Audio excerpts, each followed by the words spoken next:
कल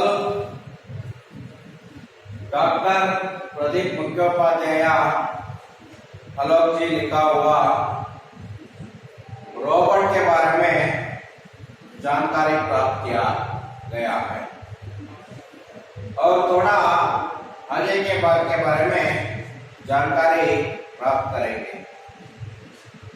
मशीन और मनुष्य का अंतर इस पाठ के द्वारा कहा रहा है। मनुष्य और मशीन इन दोनों का अंतर, मशीन ही काम करते हैं और मनुष्य भी काम करते हैं, लेकिन मनुष्य का काम अलग है, मनुष्य का काम भी अलग है। यहाँ रोबोट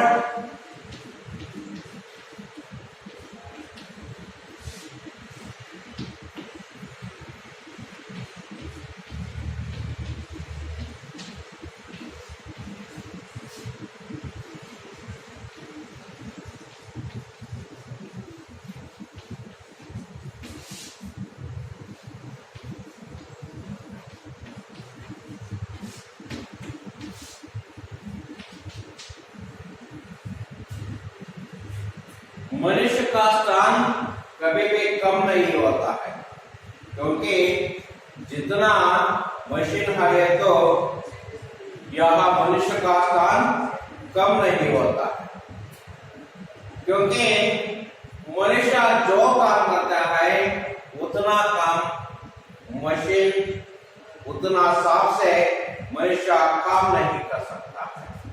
इसी के कारण से वह मनुष्य का स्थान कभी भी कम नहीं होता है। इस पाठ के द्वारा यह प्रस्तुत किया गया है। वर्षों से सक्सेना परिवार में काम कर रहा था सदाराम। सदारामा एक काम करने वाला नौकर था।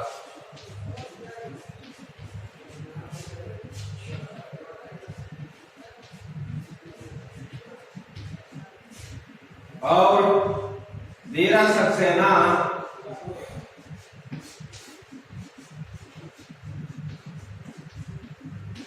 मालिका।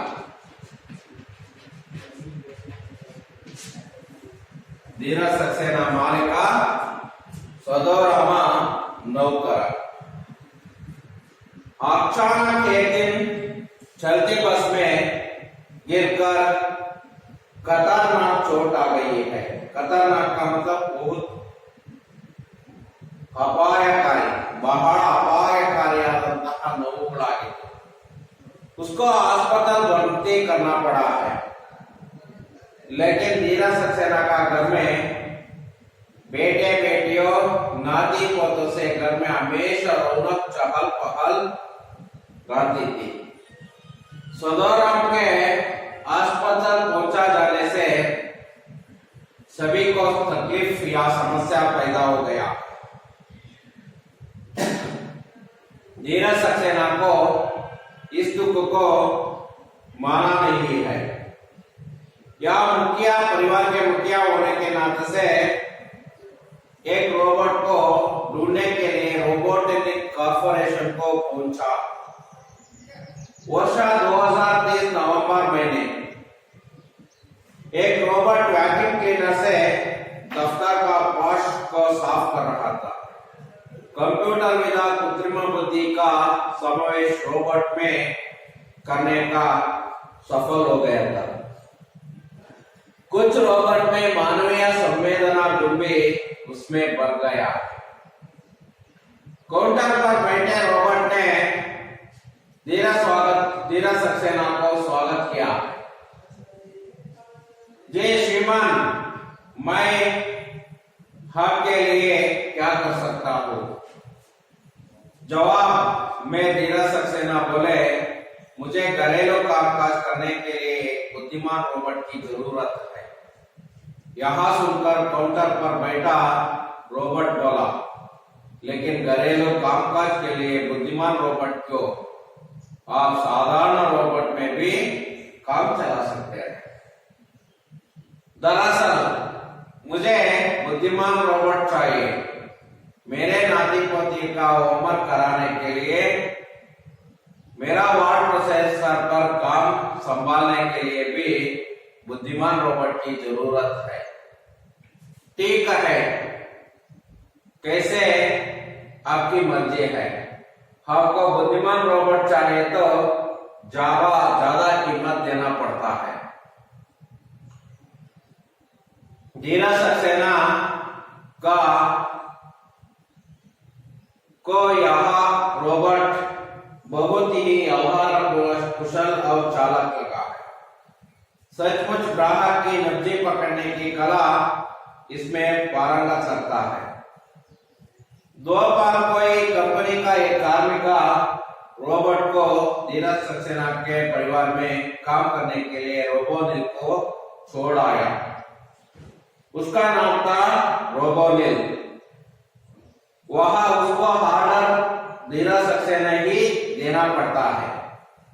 रोबोनिल यहाँ काम करता था। सुबह नाश्ता कराने, मेहमानों का स्वागत में द्वार खोलना, घर में छोटे बच्चों को कहानियां सुनाना, बच्चों को होमवर्क कराने में मदद करना, धीरज सक्सेना का वर्ड प्रोसेसर पर काम संभालना और उसका पालतू कुत्ते शेर को घुमाने का काम भी बहुत मुस्तैदी के साथ काम करते थे। ऐसा समय में रोबोनिल रोज शाम को अपने कुत्ता शेर को घुमाने के लिए या ले जाते थे शेरों को। उसी तरह शर्मा परिवार का रोबोट का नाम रोबोदीप। वह रोबोदीप ही उसका शर्मा परिवार का कुत्ता जबरू को घुमाने के लिए ले जाता था। ऐसा समय में एक दिन रोबोनिल और रोबोदीप के बीच में मुलाकात हुआ है या भेंट हुआ है। भेंट होने के समय में दोनों का भेंट होने के बाद उसी तरह शेरों और जुगनू में ही हिलमिल हो गया है। एक दिन रोबोदीप ने बातों में कहते हैं, आप आने के पहले कौन यहाँ काम करता था? ऐसे रोबोदीप ने रोबोनिल से पूछा। रोबोनिल कहते हैं, मुझे पता नहीं है उसके बारे में। यहाँ उस समय रोबोदीप ने कहते हैं कि शर्मा परिवार में तुम्हारा सक्सेना परिवार के बारे में बातचीत करते मैं सुना है। सदाराम नामक का एक सेवक बस दुर्घटना में घायल होकर किसी अस्पताल में है। यह खास बात है, ठीक होकर वह दोबारा सक्सेना परिवार में आ जुड़ेगा। नहीं रोबोनिल, यही तुम गलत हो। तुम्हारे परिवार के मुखिया धीरज सक्सेना के शर्मा साहब से मुलाकात हुई थी। उन्होंने बताया कि वह अब सदाराम को छुट्टी करने वाले हैं।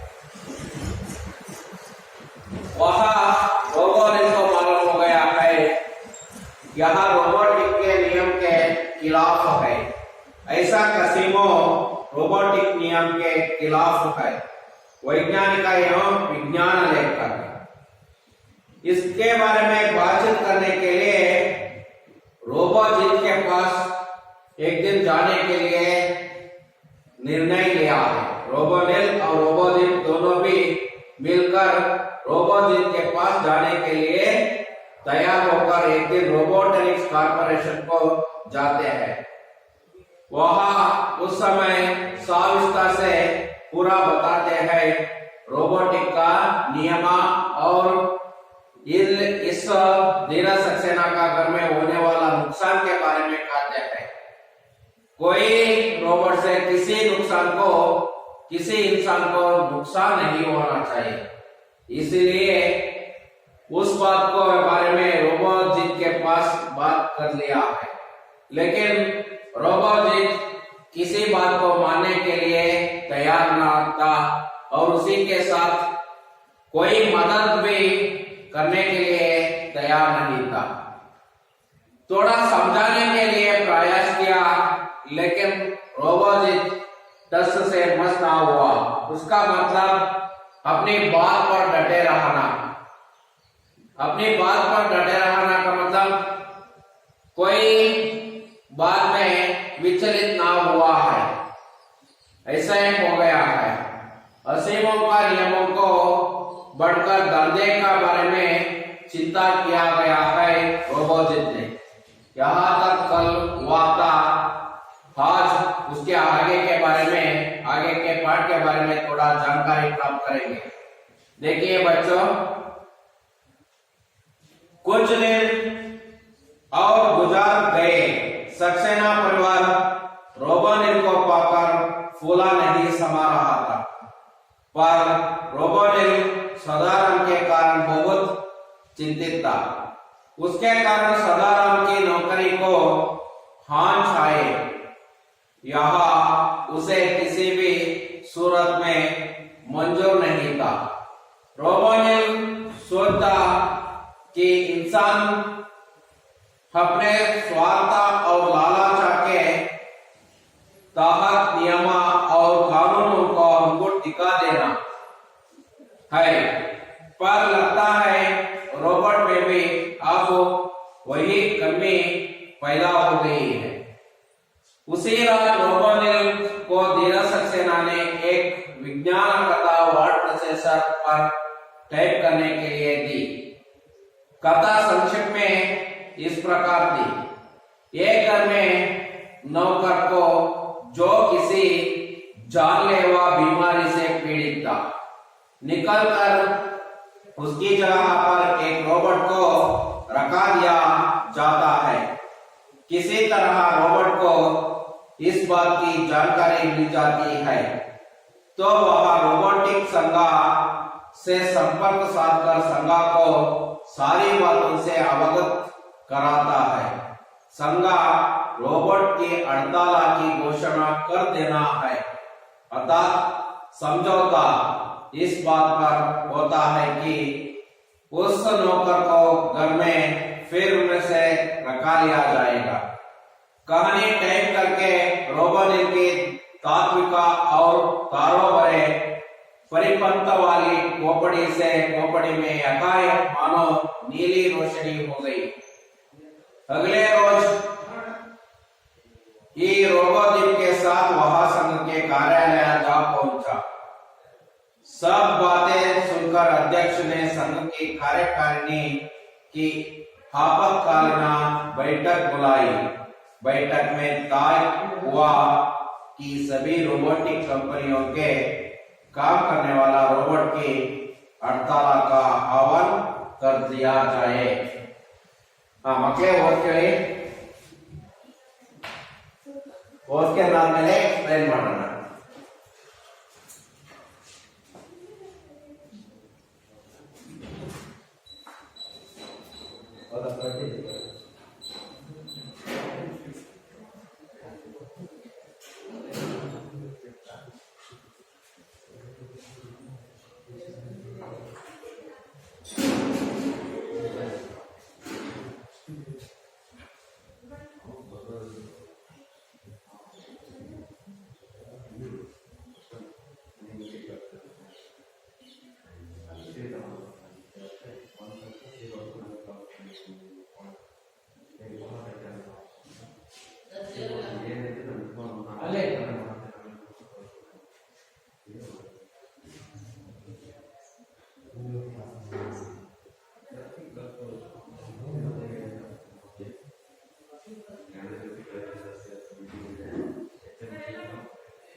Allora, sempre a casa guardata.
देखिए बच्चा आगे के बारे में कुछ दिन और गुजर गए ಸ್ವಲ್ಪ ದಿನ कಳೆदವು ऐसे कुछ दिन बिता गए सक्सेना परिवार रोबोलिन को पाकर फूला नहीं समा रहा था सक्सेना परिवार रोबोलिन को पाकर रोबोलिन पढ़कर बिट्टो बहुत खुश हुआ है रोबोलिन को पाकर फूला नहीं समा ಅಂದ್ರೆ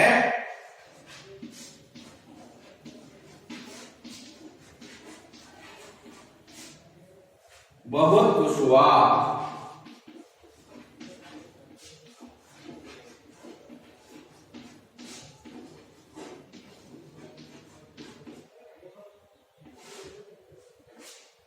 बहुत खुश हुआ ಬಹಳ ಸಂತೋಷವಾಯಿತು ಯಾರಿಗೆ ಧೀರಜ್ ಸಕ್ಸೇನಾ ಅವರ ಪರಿವಾರದವರಿಗೆ रोबोलिन को पाकर रोबोलिन ಅನ್ನು ಪಡ್ಕೊಂಡ್ಬಿಟ್ಟು ಬಹಳ ಸಂತೋಷವಾಯಿತು पर रोबोलिन सदाराम के कारण बहुत चिंतित था ಆದರೆ रोबोलिन सदाराम के कारण सदारामನ ಕಾರಣದಿಂದ बहुत चिंतित था ಆದರೆ रोबोलिन ಮಾತ್ರ ಸಂತೋಷವಾಗಿರಲಿಲ್ಲ ಧೀರಜ್ ಸಕ್ಸೇನಾ ಅವರ ಪರಿವಾರದವರು ಎಲ್ಲರೂ ಸಂತೋಷವಾಯಿತು ಸದಾರಾಮಕ್ಕೆ ಕಾರಣ ಈ ಸದಾರಾಮನ ಕಾರಣದಿಂದ रोबोलिन बहुत चिंतित ಬಹಳ ಚಿಂತಿತನಾಗಿದ್ದ ಯೋಚನೆಯನ್ನು ಮಾಡುತ್ತಿದ್ದ इसके कारण सदाराम की नौकरी को आन छाए है इसकी उसके कारण ನನ್ನ ಕಾರಣದಿಂದ ಏನಾಗಿದೆ ಸದಾರಾಮನಿಗೆ ನೌಕರಿಗೆ ಏನ್ ಬಂದಿದೆ ಆನ್ ಛಾಯ ಕಷ್ಟ ಬಂದಿದೆ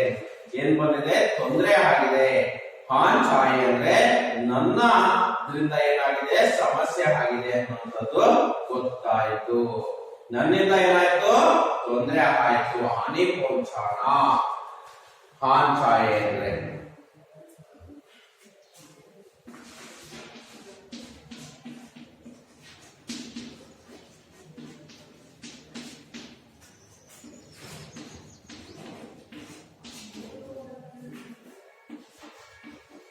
यहाँ मोहरे है आप लोगों को मालूम होना चाहिए फूला नहीं समांद्रे बहुत खुश हुआ ಬಹಳ ಸಂತೋಷವಾಯಿತು ಯಾರಿಗೆ ಸಂತೋಷವಾಯಿತು ಮಕ್ಕಳೇ ಇಲ್ಲಿ ಧೀರಜ್ सक्सेना के परिवार के लेकिन बहुत चिंतित था रोबोलिन किसी के कारण से रोबोलिन आने के कारण से सदाराम नौकर को आन छाए वह यहाँ उसे किसी भी सूरत में मंजूर नहीं था रोबोलिन सोचा कि इंसान अपने स्वार्थ और लालच के तहत नियम और कानूनों को अंगूठा दिखा देना है नोड़े यहाँ उसे किसी भी सूरत मंजूर नहीं होता है यार मुख नोड़ेनो मंजूरನ್ನ ಮಾಡೋದಿಲ್ಲ रोबोलिन ಯೋಚನೆ ಮಾಡ್ತಾನೆ ಸ್ವಾರ್ಥ ಮತ್ತು ತನ್ನ ದುರಾಸೆಯ ಕಾರಣದಿಂದ ಲಾಲಾಚ್ मतलब ದುರಾಸೆ स्वार्थ भावने यहाँ इन दोनों के कारण से ही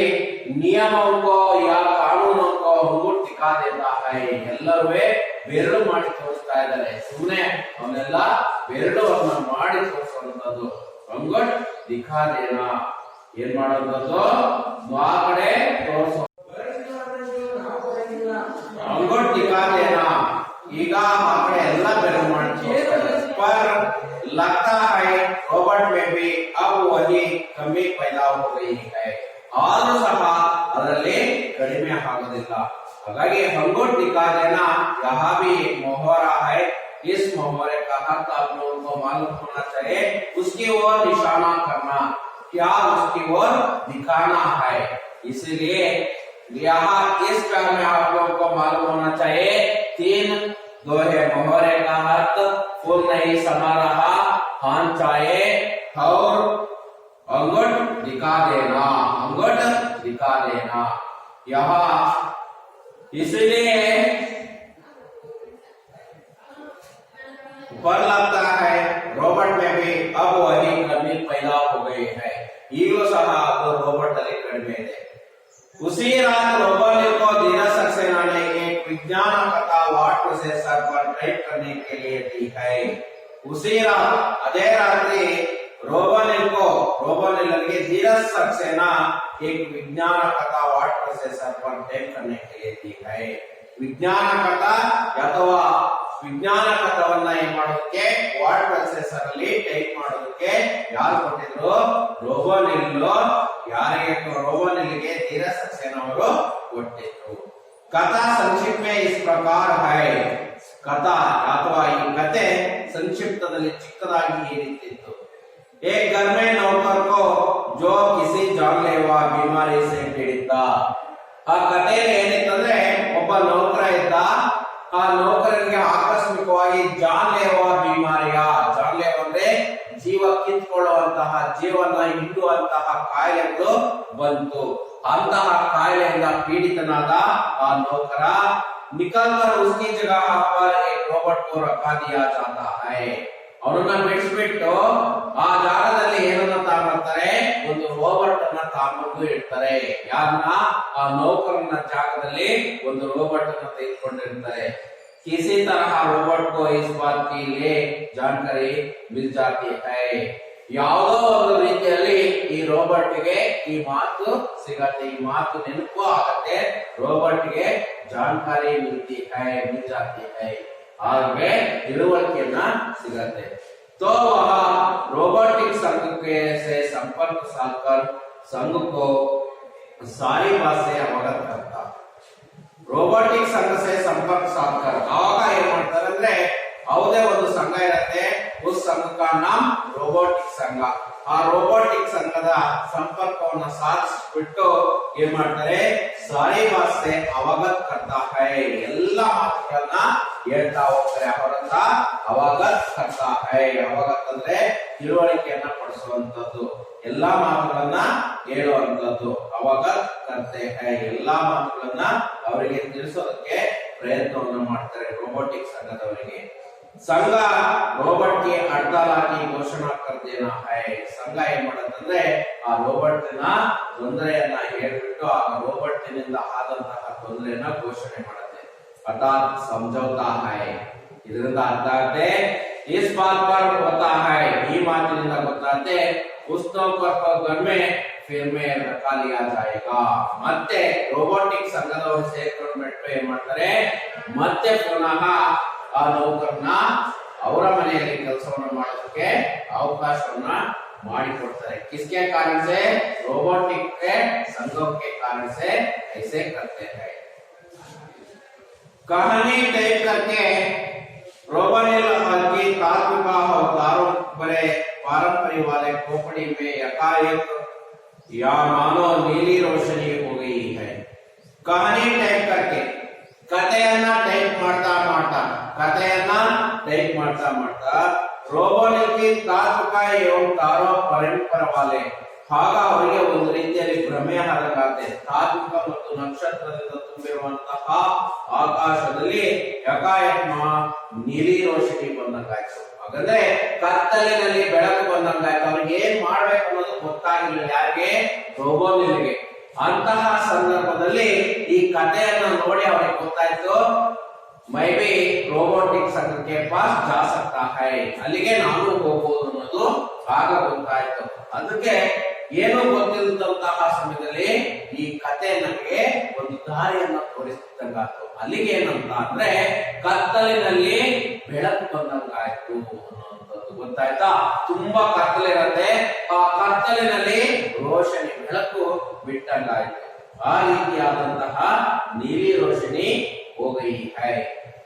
अगले रोज ही ಮತ್ತೆ ಮರುದಿನನೇ रोबोटिक के साथ वहां संघ में कार्यालय जा पहुंचा. रोबोटिक के साथ रोबोटिक जೊತೆಯಲ್ಲಿ वहां संघ के कार्यालय जा पहुंचा. ಆ ಸಂಘದ ಕಾರ್ಯಾಲಯಕ್ಕೆ ಹೋಗಿ ತಲುಪ್ತಾರೆ. सब बातें सुनकर अध्यक्ष ने संघ की कार्यकारिणी की अवगतकालीन बैठक सुनाई है.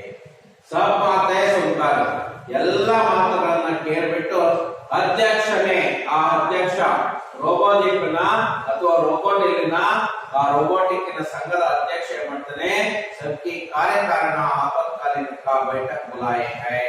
ಕಾರ್ಯಕಾರಿಣಿ ಆಪತ್ಕಾಲೀನ ಹಾಗಾದ್ರೆ ತಕ್ಷಣನೇ ಎಮರ್ಜೆನ್ಸಿ ಮೀಟಿಂಗ್ ಅಂತಾರಲ್ಲ, ತಕ್ಷಣನೇ ಒಂದು ಮೀಟಿಂಗ್ ಅನ್ನ ಅಥವಾ ಸಮಾವೇಶವನ್ನ ಯಾರು? ರೋಬೋಟಿಕ್ ಸಂಘದವರು ಆಪತ್ಕಾಲೀನ बैठक सुनाई बुलाई है. बैठक में तय हुआ है. आ बैठक ನಲ್ಲಿ बोर्ड ಏನೋ निश्चय हुआ है. तय का मतलब निश्चय हुआ है कि सभी रोबोटिक कंपनियों के काम करने वाला रोबोट की हड़ताल का आह्वान कर दिया जाए. रोबोटिक कंपनियों के काम करने वाला ರೋಬೋಟಿಕ್ ಕಂಪನಿಯಲ್ಲಿ ಕೆಲಸವನ್ನ ಮಾಡುವಂತಹ ಎಲ್ಲಾ ರೋಬೋಟ್ಗಳು ಈ ಮಾತನ್ನ ತಿಳ್ಕೊಂಡಿರ್ಬೇಕು. ಯಾವುದೇ ಒಬ್ಬ ನೌಕರ ಬಂದ್ರೆ ಆ ಜಾಗದಲ್ಲಿ ಬೇರೆ ನೌಕರ ಬೇರೆಯವರು ಬಂದಾಗಂತಹ ಸಂದರ್ಭದಲ್ಲಿ ಅವರಿಗೆ ಅವಕಾಶವನ್ನ ಬಿಟ್ಕೊಡ್ಬೇಕು. ರೋಬೋಟ್ಗಳು ಅವಕಾಶವನ್ನ ಬಿಟ್ಕೊಡ್ಬೇಕು. ಅದರ ಮುಖ್ಯಾಂಶ ಏನಂದ್ರೆ किसी रोबोट से किसी इंसान को नुकसान नहीं पहुंचाना है. किसी इंसान को भी रोबोट से ही, रोबोट के कारण से ही किसी इंसान को ही नुकसान नहीं पहुंचाना है. ಯಾವುದೇ ಕಾರಣಕ್ಕೂ ತೊಂದರೆ ಆಗಬಾರದು ಅನ್ನೋದೇ ಈ ಪಾಠದ ಮುಖ್ಯ ಉದ್ದೇಶ. ಹಾಗಾಗಿ ಮೊದಲು ಏನು ಇನ್ನೊಬ್ಬರಿಗೆ ಸಹಾಯವನ್ನ ಮಾಡುವಂತಹ ಗುಣ ಕಲ್ತ್ಕೊಬೇಕು ಅನ್ನೋದು ರೋಬೋಟ್ ಅಲ್ವೇ ಮಾನವೀಯ संवेदना के कारण से ही आते हैं.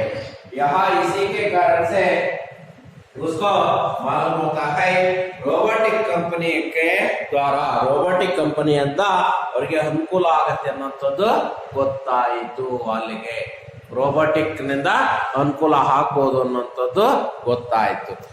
ಈಗ ಮುಂದೆ ಇನ್ನೇನು ಆಗ್ಬೋದು, ಹಾಗಾದ್ರೆ ರೋಬೋಟಿನಿಂದ ಇನ್ನೇನು ಆಗ್ಬೋದು ಅನ್ನೋದು ನಮ್ಗೆ ಮುಂದೆ ಗೊತ್ತಾಗುತ್ತೆ. ಹೌದಲ್ವಾ? ಇಲ್ಲಿವರೆಗೆ ಇರಲಿ.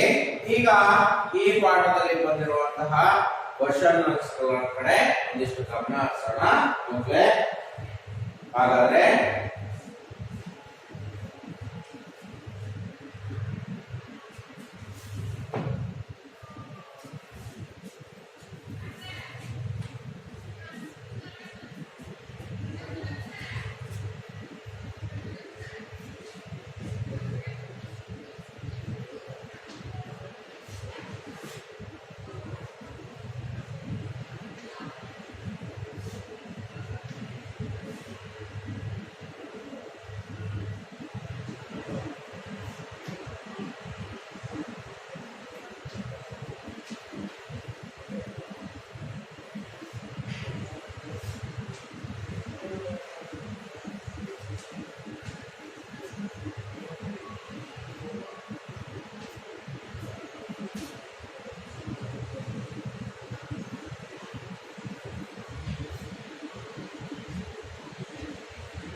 यहां सुनकर काउंटर पर बैठे रॉबर्ट बोला,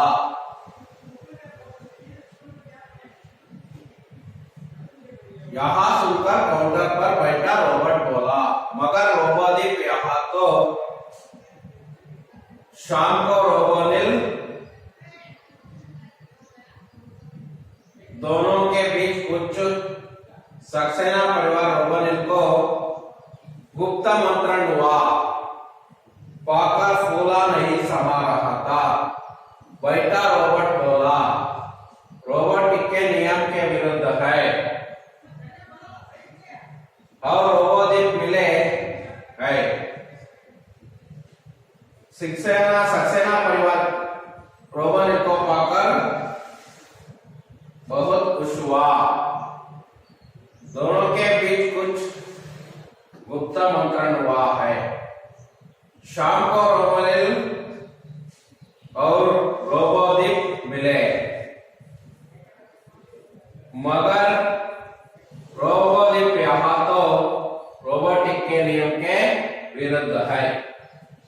यहाँ जोड़कर लिखे बच्चों, यहाँ सुनकर काउंटर पर बैठा रॉबर्ट बोला, मगर रोबोदीप यहाँ तो रोबोटिक के नियम के विरुद्ध है। शाम को रोबोनिल और रोबोदीप मिले, दोनों के बीच कुछ गुप्त मंत्रण हुआ। सक्सेना परिवार रोबोनिल को पाकर फूला नहीं समा रहा था। यहाँ जोड़कर लिखिए, आप लोगों को मालूम होना चाहिए जोड़कर लिखिए के बारे में। यहाँ उसके बाद खाली जगह भरिए। देखिए बच्चों, वर्ष 2030 डैश नवंबर का महीना था। वर्ष 2030 के पहला प्रश्न का उत्तर यहाँ है कि वर्ष 2030 के नवंबर का महीना था। हाफ साधारण रॉबर्ट डैश भी काम कर रहा था। आप साधारण रोबोट से भी काम कर सकता है। आप साधारण कंप्यूटर से या रोबोट से भी काम कर सकता है। ನೀವು ಒಂದು ಸಾಧಾರಣ कंप्यूटर में से भी ಎರಡನೇ से।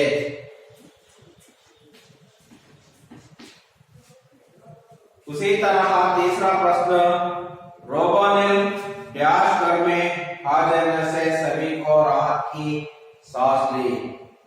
रोबोनिल डैश घर में आने से धीरज सक्सेना का घर में आकर राहत का सांस ली। धीरज सक्सेना के घर में, रोबोनिल के घर।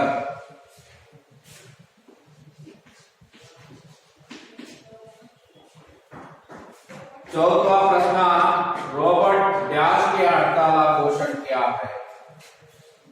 रॉबर्ट डैश की हड़ताल का घोषण किया गया है। हागाದ್ರೆ रॉबर्ट ಯಾವರ ಹಡತಾಲವನ್ನ ಘೋಷಣೆ ಮಾಡ್ತಿದ್ದಿ?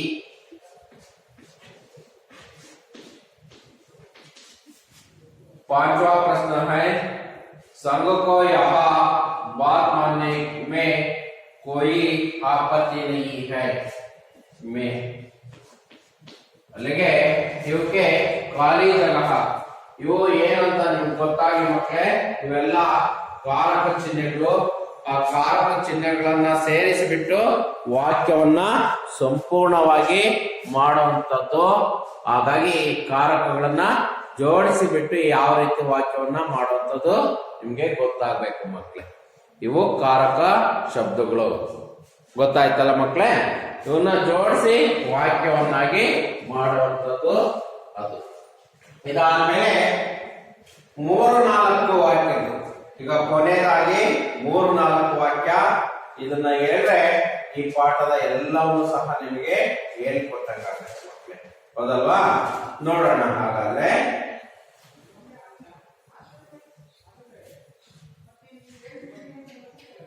धीरज सक्सेना ने घरेलू कामकाज के लिए रोबोट रखने का निर्णय क्यों लिया है?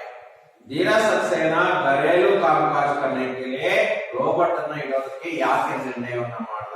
ಯಾಕೆಂದ್ರೆ वह उसको नाती पोतियों का होमवर्क कराने के लिए वर्ड प्रोसेसर पर मेरा काम संभालने के लिए एक बुद्धिमान रोबोट की जरूरत था। यह इसीलिए और उसी के साथ साथ उसका घर में काम करने के लिए यहाँ और उसका नाती पोतियों का काम करना, होमवर्क कराना और नाश्ता कराना, मेहमानों को स्वागत करने के लिए आदि के कारण से किया है। यह 2-4-5 वाक्य का उत्तर है। पाठ का आशय यहाँ है। सक्सेना परिवार नौकर सदाराम को निकलकर रोबोनिल को नियुक्त करते हैं। रोबोनिल और दूसरे रोबोद्वीप की मुलाकात होने पर उन्हें पता चलता है कि सदाराम की अब छुट्टी कर दी जाएगी, उसकी नौकरी चली जाएगी। रोबोनिल और रोबोद्वीप अपने संघर्ष के द्वारा धीरज सक्सेना को मजबूर करते हैं कि सदाराम को दोबारा नौकरी पर रखी जाए। अतः वे रोबोद्वीप खुश होता है कि उनसे इंसानों को कोई नुकसान नहीं झेलना होगा। हागाದ್ರೆ ಮಕ್ಕಳೇ, सक्सेना परिवार नौकर सदाराम को निकालकर रोबोनिल को नियुक्त करते हैं। धीरज सक्सेना ಅವರ ಪರಿವಾರ ನೌಕರನಾದಂತಹ ಸದಾರಾಮನ್ನ ಬಿಟ್ಬಿಟ್ಟು ರೋಬೋನಿಲ್ನ ನಿಯೋಜನೆಯನ್ನ ಮಾಡ್ತಾರೆ, ಅದು ತರ್ತಾರೆ ಸದಾರಾಮನ್ನ ಬಿಟ್ಬಿಟ್ಟು। रोबोनिल और दूसरे रोबोद्वीप की मुलाकात होने पर उन्हें पता चलता है। ಈ ವಿಚಾರ ಅಲ್ಲಿವರೆಗೆ ಗೊತ್ತಿರಲ್ಲ ಯಾರಿಗೆ? ರೋಬೋನಿಲ್ಗೆ। ರೋಬೋನಿಲ್ ಮತ್ತೆ ಇನ್ನೊಂದು ರೋಬೋದ್ವೀಪಿನ ಜೊತೆ ಭೇಟಿ ಆದ್ಮೇಲೆ ಈ ವಿಚಾರ ಗೊತ್ತಾಗತ್ತೆ। ಸದಾರಾಮ್ को छुट्टी कर दी जाएंगे, ಸದಾರಾಮನಿಗೆ ಈಗ ರಜೆಯನ್ನ ಕೊಟ್ಟು ಕಳಿಸಿದ್ದಾರೆ ಅನ್ನುವಂಥದ್ದು ಈ ವಿಚಾರ ಗೊತ್ತಾಗುತ್ತೆ। उसकी नौकरी चल जाएगी, ಅವನ ನೌಕರಿ ಇದರಿಂದ ಹೊರಟು ಹೋಗುತ್ತೆ। रोबोनिल और रोबोद्वीप अपने संघर्ष के द्वारा धीरज सक्सेना को मजबूर करते हैं। रोबोनिल ಮತ್ತೆ ರೋಬೋದ್ವೀಪ್ನ ಸಂಘರ್ಷದ ಮೂಲಕ ಧೀರಜ್ ಸಕ್ಸೇನಾ ಅವರಿಗೆ ನಾಚಿಕೆ ಆಗೋ ರೀತಿಯಲ್ಲಿ ಮಾಡ್ತಾರೆ। ಯಾಕಂದ್ರೆ ಒಬ್ಬ ರೋಬೋಟ್ನಿಂದ ಯಾವುದೇ ಮನುಷ್ಯನಿಗೆ ನುಕ್ಸಾನ ಆಗಬಾರದು, ಅವರು ಮತ್ತೆ ವಾಪಸ್ ಕರೆತರೋದಕ್ಕೆ ತಯಾರಾಗಲಿಲ್ಲ ಯಾರು? ಧೀರಜ್ ಸಕ್ಸೇನಾ ಅವರ ಪರಿವಾರದವರು। कि सदाराम को दोबारा नौकरी पर रखी चाहिए, ಸದಾರಾಮ ಪರಿವಾರದ ದುಬಾರ ಮತ್ತೆ ಇನ್ನೊಂದು ಬಾರಿ ಆ ನೌಕರನ್ನ ಇಟ್ಕೊಳ್ಳೋದಕ್ಕೆ ತಯಾರಿರಲಿಲ್ಲ। ಅಂತಹ ಸಂದರ್ಭದಲ್ಲಿ ಇವರ ಹೋರಾಟದಿಂದ, ಯಾರು? ರೋಬೋನಿಲ್ ಮತ್ತೆ ರೋಬೋದ್ವೀಪನ ಹೋರಾಟದಿಂದ ಮತ್ತೆ ಅವರನ್ನ ಇಟ್ಕೊಳ್ಳುವಂತಹ ಪ್ರಯತ್ನವನ್ನ ಮಾಡ್ತಾರೆ। अंत में रोबोद्वीप खुश होता है, ಕೊನೆಯದಾಗಿ रोबोद्वीप ಖುಷಿ ಆಗುತ್ತೆ।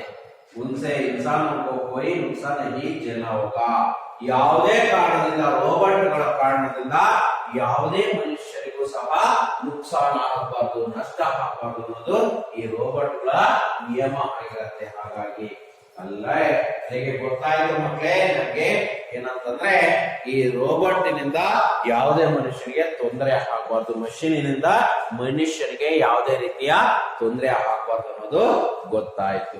ಅಲ್ಲಿಗೆ ನಾವು ಈ ಪಾಠವನ್ನ ಪೂರ್ಣವಾಗಿ ಮುಗಿಸ್ಬೇಕಾಯ್ತು. ನಿಮಗೆ ಗೊತ್ತಾಗಬೇಕು, ರೋಬೋಟಿನ ಪೂರ್ತಿ ಪಾಠವನ್ನು ಮುಗಿಸಿದ್ವಿ, 4 ಭಾಗದಲ್ಲಿ ಮುಗಿಸಿದ್ವಿ. ರೋಬೋಟಿನ ಪಾಠವನ್ನ 4 ದಿನ ಈ ರೀತಿಯಲ್ಲಿ ಪಾಠ ಮಾಡಿ ಮುಗಿಸಿದ್ವಿ. ನೀವು 4 ದಿನದ್ದು ಸಹ ನೋಡ್ಬಿಟ್ಟು ವಿಡಿಯೋವನ್ನ ನೀವು ಈ ಘಟಕ ಪರೀಕ್ಷೆಗೆ ತಯಾರಾಗ್ಬಿಟ್ಟು ನೀವು ನಾಳೆನೆ ಘಟಕ ಪರೀಕ್ಷೆ ಬರೆಯೋದಕ್ಕೆ ತಯಾರಾಗಿರ್ಬೇಕು. ಗೊತ್ತಾಯ್ತಾ ಮಕ್ಳೇ? ಆ ರೀತಿ ನೀವು ಇದರಲ್ಲಿ ಬಂದಿರುವಂತಹ ಎಲ್ಲಾ ಪ್ರಶ್ನೆ ಉತ್ತರಗಳು, ಮೊಗವರೆಗಳು, ಖಾಲಿ ಜಾಗ, ಅನ್ಯಲಿಂಗ, ಅನ್ಯವಚನ ಎಲ್ಲವನ್ನು ಗಮನಹರಿಸಿದೀವಿ. ನೀವು ಹಾಗಾಗಿ ಇದನ್ನ ಚೆನ್ನಾಗಿ ಪ್ರಾಕ್ಟೀಸ್ ಮಾಡಿಬಿಟ್ಟು ನಾಳೆ ಘಟಕ ಪರೀಕ್ಷೆಗೆ ನೀವೆಲ್ಲ ತಯಾರಾಗಿರ್ಬೇಕು ಮಕ್ಕಳೇ. ರೋಬೋಟಿನ ಪಾಠವನ್ನ ಮುಗಿಸಿದೀವಿ. ಅಲ್ಲಿಗೆ ನೀವು ತಯಾರಾಗ್ತೀರಾ ಅಂತ ನಂಬಿಕೆಯನ್ನ ಇಟ್ಕೊಂಡು ಈ ಪಾಠಕ್ಕೆ ವಿರಾಮ ಹೇಳ್ತಿದ್ದೀರಿ ಮಕ್ಕಳೇ. ಧನ್ಯವಾದ.